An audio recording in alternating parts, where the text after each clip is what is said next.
好了，盛世703双2发动機拆解給大家奉上。703F 的車主也可以看啊，這兩台發動機等於是一樣的，就是凸輪軸的形線不一樣，肉眼你是看不出來區分的。咱們先來看看離合，这樣看呢，採用的是滑動離合，離合小骨和大骨都是盛世自己做的。然後這個發動機裡面啊，好多零件都是盛世自己造。來看一下離合片吧，離合片是比較重要的，用的是重慶的立德的指机離合片。這個机油泵的驅動方式是採用鏈條驅動，是離合大骨負責帶動這個機油泵的齒輪。機油泵的鏈條呢是日本 DRD 的鏈條。剛剛有說過，這個離合大骨是盛世自己造的，而且盛世造離合是對設備是真的捨得投資啊。國內那麼多離合器工厂，只有長型離合有大型的磨齒設備，人家是專業做離合的，所以它有正常。但是呢，盛世，你說你一個主機厂，你居然也上这個大型磨齒設備，你說你這個會讓離合行業怎麼想？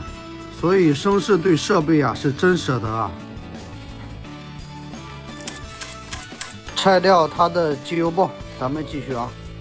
盛世的三缸呢，我從19年就知道了，也是期待了那麼多年。它開始研發應該是更早，所以它應該算是國內首款研發的三缸，所以發動機研發的過程是很艱辛的。看一下它的漲緊器，採用的也是油壓漲緊器，所以缸頭有點輕微的滴滴答答聲也是正常的啊。不光703，別的車的油壓漲起的聲音還有更大的呢。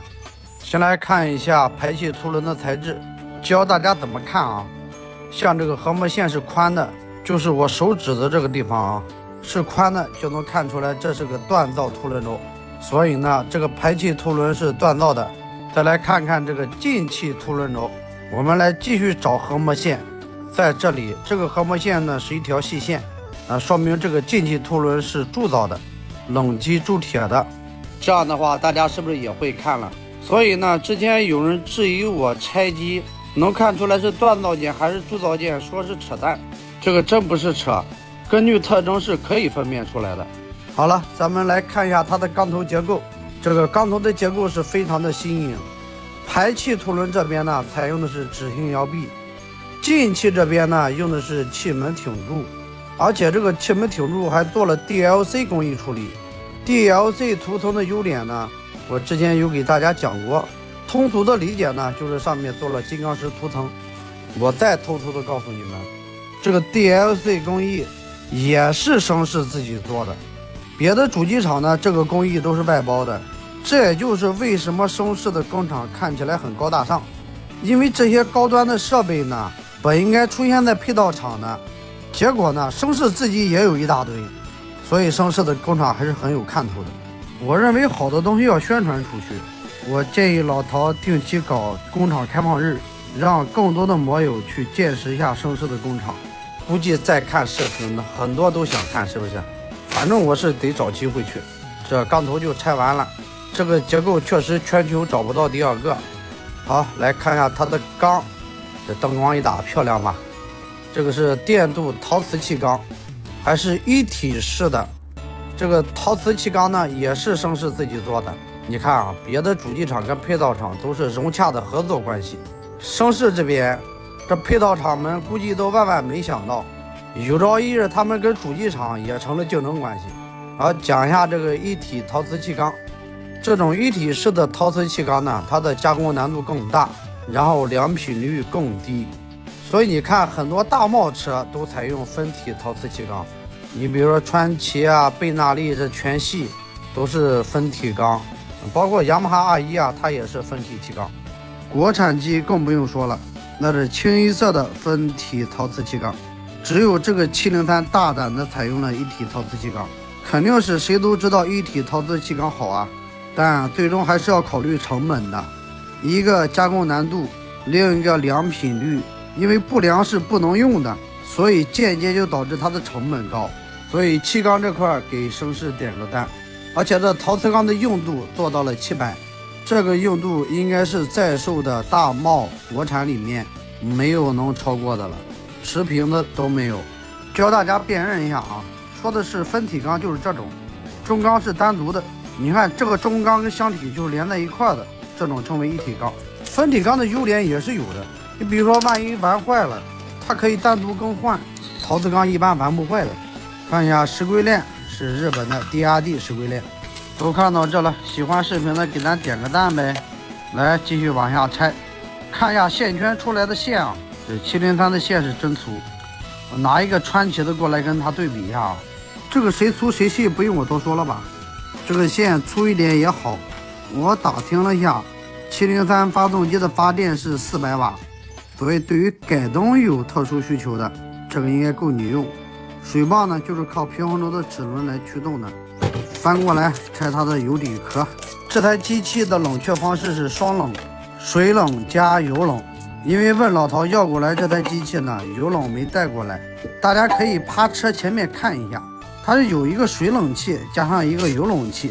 這是它的机油濾网，拆曲轴箱的螺絲，這個拆完咱們就可以分開曲軸箱了。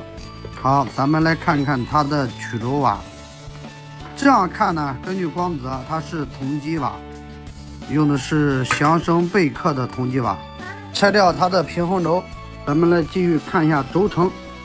軸承呢用的是人本的軸承，另一側不大好看，咱來看看主軸這邊呢，也是人本的軸承。這4個軸承其實都是人本的。下面呢，咱們來看看曲軸。為什麼703的聲音這麼好聽？大家看一下，它的曲軸齒輪是错齒，這錯齒啊又叫消音齒，它會發出咻咻咻的聲音。凱旋的錯齒呢是在离合大鼓上，聲勢這個就比較新穎了，它是放在曲軸上面。好，來看一下它的连杆瓦。连杆瓦这樣看呢也是同基瓦，根據色澤判斷呢也是祥生貝克的，因為每家的瓦片算是有自己的特點吧。来，咱们仔細看一下，是祥生貝克的。连杆呢都是锻造的。下面咱們再來看一下活塞。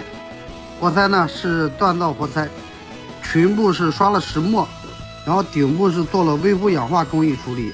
再來看一下活塞的品牌啊，是山東鎮挺活塞。活塞環用的是鋰鹽的活塞環，然後是 PVD 工藝的。再來看一下活塞銷。活塞銷也是上了 DLC 工藝。好了，再來看一下曲軸。曲軸也不用我多說，老陶呢對這個曲軸有一個詳細的說明，他那邊講的更專業更仔細一點。